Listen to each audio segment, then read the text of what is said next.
স্বৈরাচার শেখ হাসিনা যে পরিমাণে অত্যাচার নিপীড়ন চালিয়েছে এবং তার এখান থেকে কবর সরিয়ে ফেলবে অনেক কিছু বলেছে।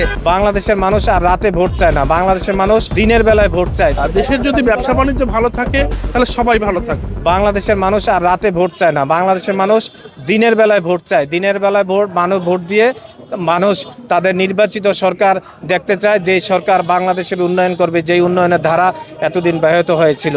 মানুষের উন্নয়ন থেকে মানুষকে বঞ্চিত করা হয়েছিল, যৌক্তিক যে অধিকার মানুষ, সেই অধিকার থেকে মানুষকে বঞ্চিত করা হয়েছিল।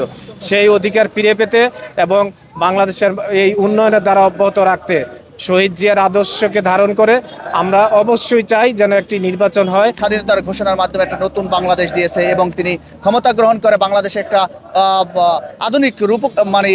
আধুনিক রূপ দিয়েছে। বাংলাদেশের শিল্প খাতে বলেন, কৃষি খাতে বলেন, সব ক্ষেত্রেই জিয়াউর রহমানের অবদানটা অবিস্মরণীয়। এবং জিয়াউর রহমানের স্মরণ যে অবিস্মরণীয়, সেটা আপনারা দেখবেন যে বিভিন্ন জনগণের মাঝে এখনো তিনি আছেন, মিশে আছেন, জনতার মাঝে মিশে আছেন। এই ঈদে জামা জুতো অ্যাক্সেসরিজের ডিসকাউন্ট। এই পূর্বে স্বৈরাচার শেখ হাসিনা যে পরিমাণে অত্যাচার নিপীড়ন চালিয়েছে এবং তার এখান থেকে কবর সরিয়ে ফেলবে অনেক কিছু বলেছে। তারপরও দেখেন আল্লাহর রহমতে আমরা আজকে 5 আগস্টের মাধ্যমে তাকে স্বৈরাচার বিতাড়িত করে স্বাধীন বাংলাদেশে একটা অভূতপূর্ব একটা আনন্দ বয়ে গেছে। বিগত 3টা নির্বাচনে মানুষ ভোট দিতে পারেনি, তরুণ প্রজন্ম ভোট দেওয়ার জন্য উদ্গ্রীব হয়ে আছে। এজন্য আমরা দ্রুত সময়ের মধ্যে তাকে নির্বাচন দিতে বলবো এবং আমরা জুলাই অভ্যুত্থানের মাধ্যমে তাকে বসিয়েছি। তার মানে এই না যে তাকে অনির্দিষ্টকালের জন্য বসিয়েছি, এরকম বিষয়টা না। আর যে উপদেষ্টাগণ আছে তার পরামর্শে যদি তিনি চলেন তাহলে তিনি বিপদে পড়বেন বলে আমরা মনে করতেছি। আর এই উপদেষ্টাগণ রাজনৈতিক বিভাজন সৃষ্টি করছে, যে 5 আগস্টের মধ্যে বা জুলাই অভ্যুত্থানের মধ্যে যে একত্রতা ছিল প্রতিটা রাজনৈতিক দলের মধ্যে, তারা কিন্তু এটা ভুলণ্ঠিত করছে এবং নষ্ট করতেছে বলে আমরা দেখতে পাচ্ছি। বাংলাদেশে বিএনপি এবং জাতীয়তাবাদী দলই একমাত্র দল, যেই দল এদেশে বিভিন্ন সময়ে সংস্কার এবং উন্নয়নের কার্যক্রম পরিচালনা করেছিল।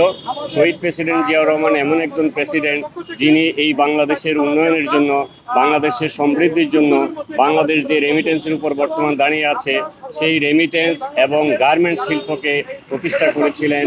এবং জিয়াউর রহমান সেই নেতা, যেই নেতা বাংলাদেশের একটি সরকার যখন সমস্ত পত্র পত্রিকাগুলো বন্ধ করে একদলীয় শাসন ব্যবস্থা কায়েম করেছিলেন, সেই সময় জিয়াউর রহমান এদেশে বহুদলীয় গণতন্ত্র প্রবর্তন করেছিলেন এবং পত্র পত্রিকা সহ সমস্ত মিডিয়ার স্বাধীনতা দান করেছিলেন। দেশের ব্যবসা বাণিজ্য হচ্ছে আমাদের প্রধান চালিকা শক্তি।